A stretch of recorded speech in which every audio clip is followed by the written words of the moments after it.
Abercrombie denim is everything right now. Denim should feel like this. Confident, easy, like your butt has never looked better. If you didn't know, Abercrombie's Curve Love denim went viral in 2019 for eliminating waist gap, and it's still a game changer.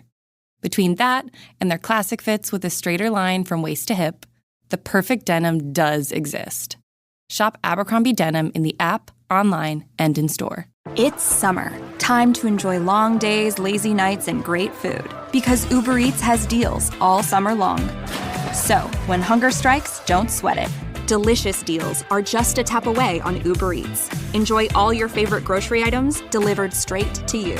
Get ice cream, soda, and snacks from your favorite stores like Wegmans and CVS and make the most of every moment. Now that sounds like a good summer. Order now on Uber Eats. Terms apply. Product availability varies by region. See app for details. This is Optimal Living Daily. Want to be less angry? First recognize who's making you angry, and it's not who you think. By Sabrina of buddingoptimist.com. And I'm Justin Malik, your personal narrator, reading to you every day, hoping to help both you and me find a little bit more happiness, inspiration, and motivation in our day.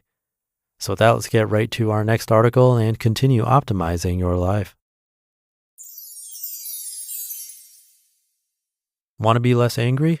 First recognize who's making you angry, and it's not who you think. By Sabrina of buddingoptimist.com. He made me angry. He pushed my buttons, poked at my scars, and laughed at me from high above to get at me. I couldn't help it. He made me angry. That was exactly what I told the therapist when I first sat down in her office. Why was I there? Here's the story. The week before our meeting, I had, in a moment of Godzilla-like rage, grabbed the bowl from the kitchen sink and with as much force I could muster from my 5'7" and 130-pound body, smashed it on the floor. A bizarre sensation passed through my body like electricity. I felt like a total badass. But the feeling didn't last long. I caught a glimpse of my boyfriend's face that had the same kind of half-horrified, half-hurt look Mom had in her eyes when Dad broke our things. His face made me turn away. I couldn't look him in the eye. If I keep going like this, instead of smashing the bowl on the floor, would I throw it at him the next time we got into a fight? Would I hit him? Or would I go even further? That was how it was with Dad. I started to cry. Part of it was me feeling sorry for what I had done, but mostly because I was afraid. For most of my life, I hated when people told me I resembled my father, and yet there I was, becoming just like him. I knew it was time for a change. So I made a bold decision. I booked an appointment with a therapist. But when I got there and found myself looking into the eyes of a mature, respectable, and intellectual woman, my defensive instinct kicked in. People can be so nasty sometimes. They push you until you snap, I said. The therapist was patient enough to listen to me ramble on about how I was caught in a bad situation and how if only my boyfriend did this and didn't do that, I wouldn't react the way I did. I admit, a part of me wanted validation that there was nothing wrong with me. I wanted to hear it was the circumstance, the other person, or even on my bad childhood that drove me to act the way I did. But over the course of the next few sessions, with the therapist's well-timed and insightful questions and prompts, my initial defensiveness began to fade. As hard as it was, I began to realize the uncomfortable truth: nobody was making me angry. In fact, nothing in this world had or has any real ability to make anybody feel angry. Not my boyfriend, not the situation, and not even the scars of my childhood. You, me, everyone, anytime we feel the frown between our eyebrows, that heat crawling up our face, and the pressure in our chest like we're about to burst, we're the ones making ourselves angry. I know what you must be thinking, but what about the people who had lied right to our face, disrespected, and bullied us? Surely they would have to take some blame in making us feel this way. After all, if they didn't behave the way they did, we wouldn't have gotten angry in the first place. I agree, it seems like there's a direct cause and effect relationship between their actions and our reactions. A leads to B, right? But if you think about it, did these people actually force us to frown, curse, and feel that burning heat in our head? No, they could very well be deceitful, difficult, or downright evil, but they never coerced us into reacting the way we did. We make the choice to respond with anger entirely on our own. Who broke the bowl? I did. Did anyone take my hand and force me to smash that thing to pieces? No. I made the choice to be angry, and I carried through with that choice all the way to the end. I had the option at every step leading to that final dish-breaking scene to let go of my anger and pick a different response, but I told myself I was not responsible for this feeling, and so I did nothing. But once I realized I was solely responsible for my reaction, I started to accept there were things I could do to help me respond in a healthier, more productive way.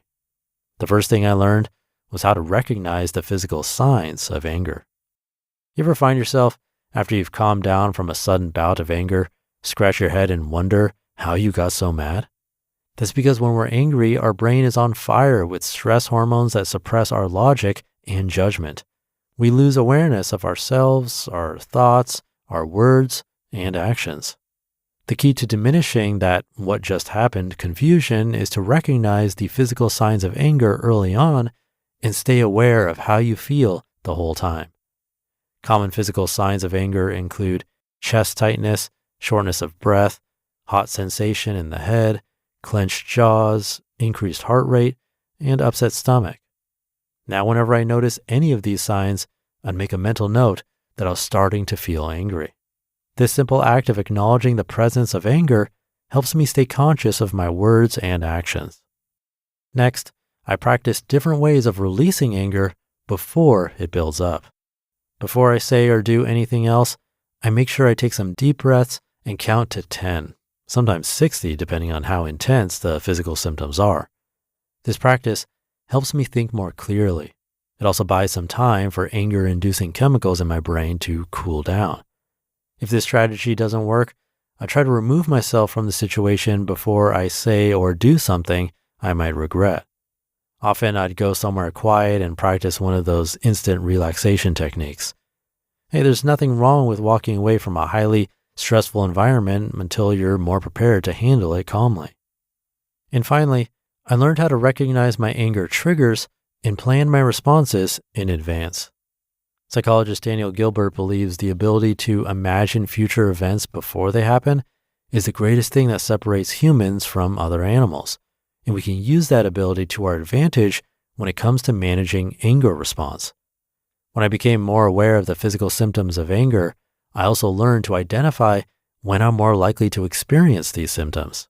I developed a better understanding of my anger triggers and started planning my responses ahead of time. This simple exercise proved to be super effective. Now I rehearse my reactions ahead of time, especially when I know I'm going to have a difficult conversation with someone or about to experience a stressful period at work. Why is this exercise effective? It helps you think about possible trigger scenarios and plan out responses at a time when you're thinking calmly and clearly. It reduces the number of decisions you have to make when the anger trigger occurs. You know what it's like to make decisions when emotions get in the way, so the fewer decisions you have to make at that time, the better. Don't expect it to be a foolproof method. You can never anticipate every situation with 100% accuracy, but it helps to have a plan. This way, you're not flying completely by the seat of your pants and praying you won't lose your cool. I'm happy to report I haven't broken another bowl or anything else since I started applying these strategies. But I couldn't have done any of this without first admitting that I was responsible for making me angry. So ask yourself this the next time you feel the heat of anger.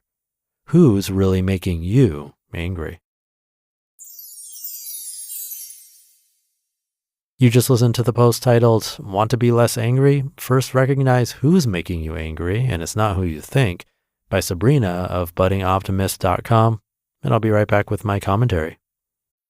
Are you ready to dairy-free your mind? This summer, melt away your dairy-free expectations with So Delicious dairy-free frozen desserts. Enjoy mind-blowing flavors like salted caramel cluster, chocolate cookies and cream, cookie dough, and more. For over 35 years, So Delicious has been cranking up the flavor with show-stopping products that are 100% dairy-free, certified vegan by Vegan Action, and are so unbelievably creamy, your taste buds will do a double take.